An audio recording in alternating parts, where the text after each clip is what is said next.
Morant with a running start. Elevates. Oh, it dunks. Oh, my goodness. Tie game in overtime. Gasol will turn. His heat is gone. Memphis on top. 7-10 remaining. Conley now with three. Count it. A 15-point lead for Memphis. And Blake Griffin gets into it on the floor with Randolph.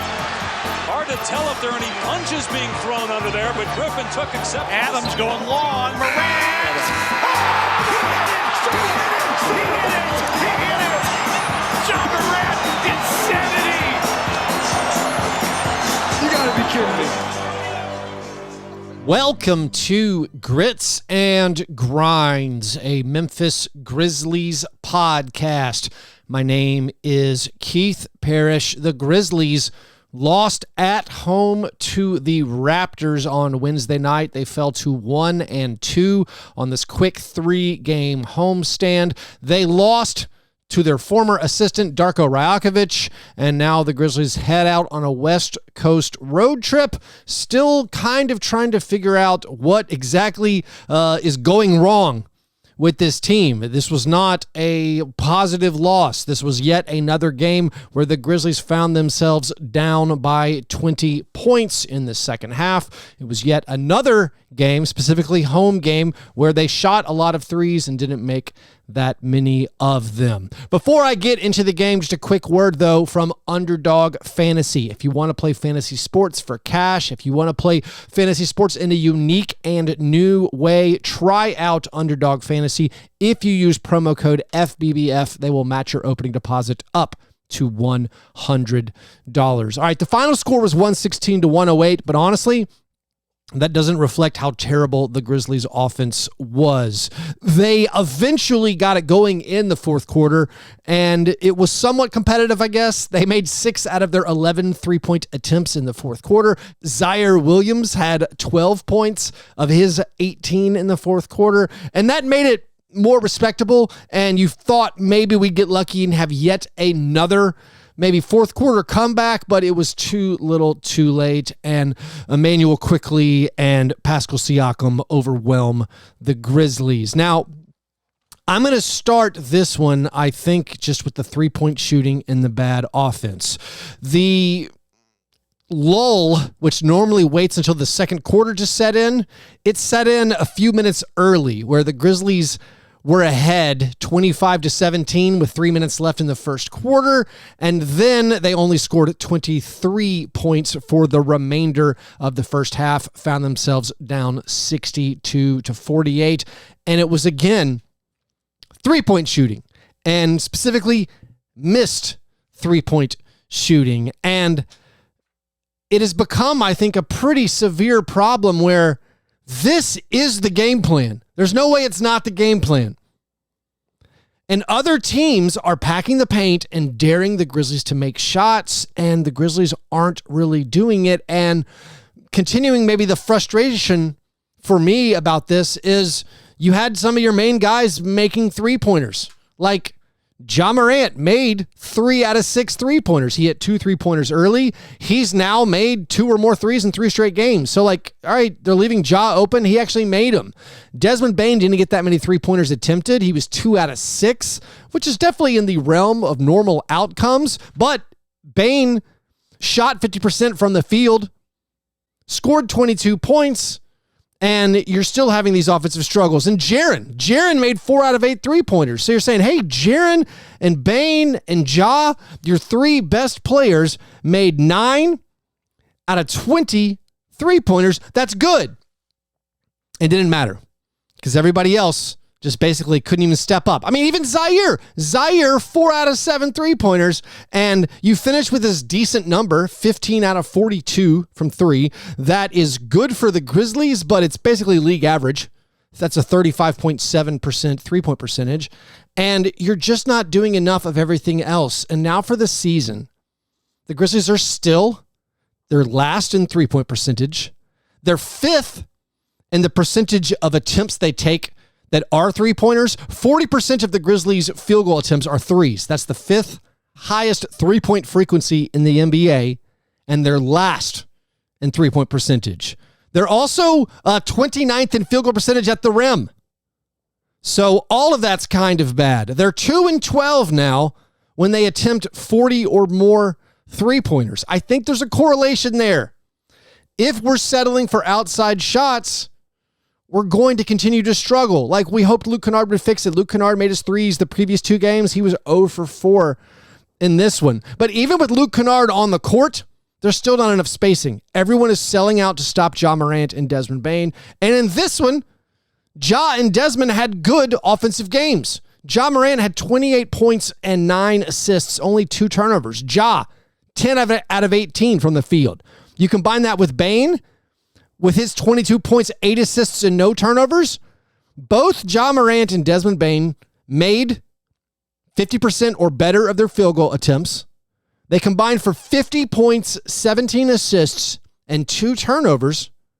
And this game was not competitive. Now, some of the brunt of the blame, as far as players, it's going to go to Marcus Smart. Marcus Smart had yet another awful game. And I know he's dealing with some kind of hand injury. His hand is swollen, but he's been so bad recently. And now his season-long numbers, I mean, they're catastrophic. Marcus missed all 5 of his three-point attempts against the Raptors. He missed all 13 of his three-point attempts in this 3-game homestand. He's down to 26% on three-pointers for the season. Now, you and I would rightly say that's awful. That is a terrible, inexcusable three-point percentage. I would like to remind you his career three-point percentage is 32%. So he's not a good three-point shooter. This is on the lower end, but it's also maybe like not that wild outside of an expected outcome. I do expect it to climb back up to like 30%, but right now he is killing the Grizzlies with his three-point shooting. He's killing the Grizzlies with his turnovers. He had 3 turnovers in this game and 2 assists. He's 9th in the NBA in turnovers per game. I'm going to use the word inexcusable again. In the NBA this season, there are 92 players who have attempted 5 or more three-pointers per game and have a minimum of 10 games played. Marcus Smart is last by a lot among those 92 players in three-point percentage. Of course, 10 games played, that's an arbitrary cutoff. I made up a nice round number. That's a stat I made to put Marcus Smart in last place. Well, guess what? If we lower it to 8 games played, another arbitrary number, there are actually 93 players. And the new player, who now gets included, actually has a lower three-point percentage than Marcus Smart. That player is Ja Morant. Ja Morant's 25% on three-pointers this year. That's even with him making threes the last 3 games. So Marcus Smart's not making three-pointers. He's turning the basketball over too much. Another stat that demonstrates maybe how ineffective Marcus Smart has been so far. There are 20 players total this season who have attempted at least 100 field goal attempts and have an effective field goal percentage under 48%. Marcus, of course, is one of them. But the bad news is, or maybe the worse news is, the Grizzlies have 2 other players. They have 3 of the 20 players in the NBA this year with at least 150 field goal attempts and an effective field goal percentage under 48%. Marcus Smart, also David Roddy, also Zaire Williams. And that's even with Zaire having a very good game in this one. Now, the injury news has been like a story for the Grizzlies all season. When you say, oh, the Grizzlies are last in offensive rating, they're last in three-point percentage for the season. Well, Ja Morant missed the first 25 games. Of course he did. You are right. Since Ja Morant has come back, it's been 2 weeks now. It's been 9 games. Ja played in 8 of them. In the last 9 games, the Grizzlies, 27th in offensive rating, 27th in three-point percentage. I'm not being purposefully snarky. Things are better, but they're still very bad. They're still so bad on offense. Our defense has normally been pretty good. The defense had some struggles in this one. You're going to have struggles. The NBA is set up to make offenses succeed. All the foul rules favor the offense. Three-point shooting has become so prevalent, and other teams have gotten so good at it that there's going to be these huge offensive explosions. On Wednesday night, actually, it was the first time ever 5 teams scored 140 points on the same night. First date in NBA history to have at least 5 teams score 140 or more. So defense is hard. The Grizzlies are a pretty good defensive team, but if the offense doesn't come around, it's kind of meaningless. And it's not just that Marcus Smart is bricking these three-pointers and turning the basketball over. I found this game to be confirmation bias of my opinion that he is not additive to the Bane and Jaren and Ja lineups. We need him to play more in lineups where he can shoot more. He's shooting the basketball too much. The egalitarian offense that I think Taylor Jenkins and the staff strive for, where everyone shares the ball and takes the first open look, I don't know if that's the best option for this Grizzlies team. They have too many below average shooters. And some of that, a lot of that, I guess, goes to Zach Kleiman and the front office.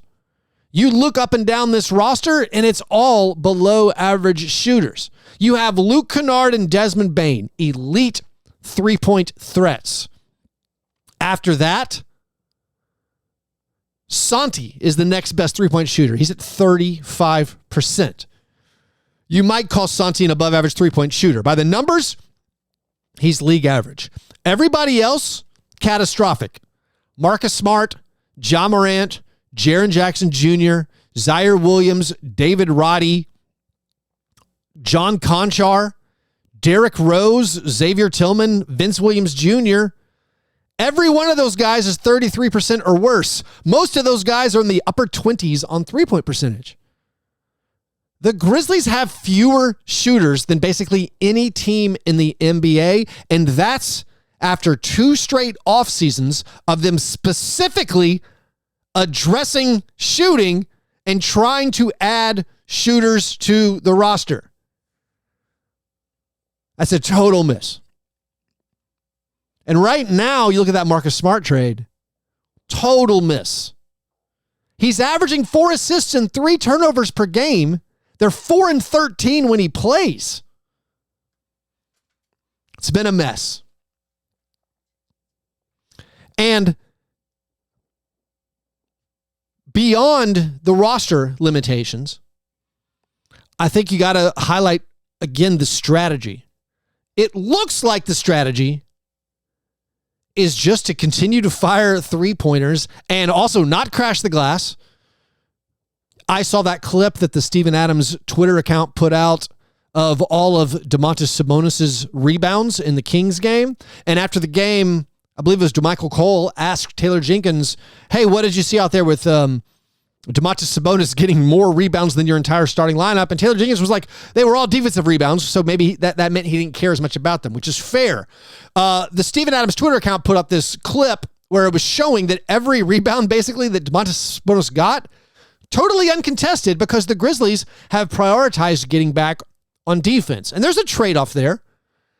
If you crash the glass on the offensive glass, you might give up more transition points. And the Grizzlies have chosen, for better or worse, it's been mainly worse, they've chosen to prioritize getting back on defense and setting up your defense and hopefully limiting transition points. They've always prioritized allowing above the break three-pointers and taking away the corner three-pointers. So far, the formula is not really working. And we see in this game, even when the Grizzlies made their run, basically the Grizzlies' run came to an end because of what I would call ill-advised three-pointers. Above the break three-point attempts where there are no rebounders. There are no teammates of the shooters under the goal who might have a chance at getting these rebounds. And I might have been mistaken here. One of my understandings, which might have been a misunderstanding, of analytics and the tendency for teams to favor three-pointers. We know the expected points per a three-point shot, obviously way more than expected points for like a long two-pointer. The Grizzlies take the fewest long two-pointers in the NBA. That's analytics basketball. They're doing that on purpose. Your expected points per three-point shot are higher than your expected points on most other shots outside of layups. I thought, and this might have been where I got off, I thought another part of it was three-pointers could be offensive rebounded at a higher rate than some other shots because of just the variance of long rebounding. I don't know if that's true or not. I might have made that up, so I'll admit that. But the Grizzlies are conceding that they're not going to get any of these rebounds on these three-pointers. They keep shooting three-pointers where there's no one under the basket. They're shooting three-pointers where, like, our center or our other bigs aren't even cross half court. When our guys put up these three-point shots, everyone's running away to get back on defense. So the math to me is we're shooting an above the break three-pointer. We're making like 33% of those. So that's an expected 1 point on that shot, but we're also not crashing the glass at all. So we have no opportunity to maybe get a second chance scoring opportunity out of it. So that part feels particularly frustrating. There was a play against the Raptors where Jaren Jackson Jr. took this quick three-pointer in transition above the break where like Gary Trent Jr. was on him and there's no other players in the paint. There's no Grizzlies players nearby. Maybe you think Jaren's open because Gary Trent Jr. is short. Sure. But guess what? Gary Trent Jr. cannot stop Jaren Jackson Jr. if he just takes one dribble and goes to the basket. This is Jaren choosing not to shoot a layup and attempt an above the break three-pointer where there are no rebounders under the goal for the Grizzlies to hopefully get what is, likely 67% chance of being a miss. I don't understand it. I don't understand the strategy. I can see in half-court offense that the Raptors are ignoring our players and they're putting everyone on Ja. And they're packing it in and they're making us shoot. But even when we get transition opportunities, you got to go to the basket. And maybe Jaren was not feeling particularly confident in his 2-point shot. He made 4 out of 8 3-pointers, Jaren did, but had his second consecutive very terrible game on 2-pointers. He missed so many easy shots against the Raptors, or shots that he normally makes. He was only 3 out of 10 on 2-pointers, and this is after a game against the Spurs where he just made 3 out of his 14 field goal attempts. So Jaren struggled by missing some of those easy shots. He had a big fourth quarter powered by those 3-pointers, finished with 24 points. That stat about the Grizzlies being undefeated when their big three all score 20 or more, that was out the window. I mean, no big deal. I said I felt that was a particularly meaningless stat. At least it felt very meaningless to me. It's not similar to like we lose 80-something% of the time when we shoot 40 or more 3-pointers. That one feels slightly more meaningful. But Jaren had 24 points. He did make 4 threes. He did block 4 shots. So Jaren blocked 4 shots for the second consecutive game. He's getting back on those Defensive Player of the Year numbers. But the offense kind of was less efficient for him this time. By the way, this was the first game of the season for Jaren where he had 4 made threes and 4 blocks.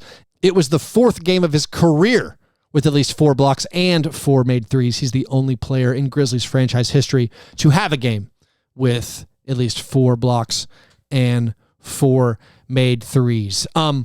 Also, by the way, that's back-to-back games with Jaren, with 4 blocks, and that's a total of 13 combined steals and blocks the last 2 games, 5 steals and 8 blocks. Now, part of the issue with this game that we dealt with was some injury issues. I mean, it's been injuries all year, but we found out before the game that Vince Williams Jr., who I think is that great connective piece, he was going to be out. He was listed as out with a sore foot.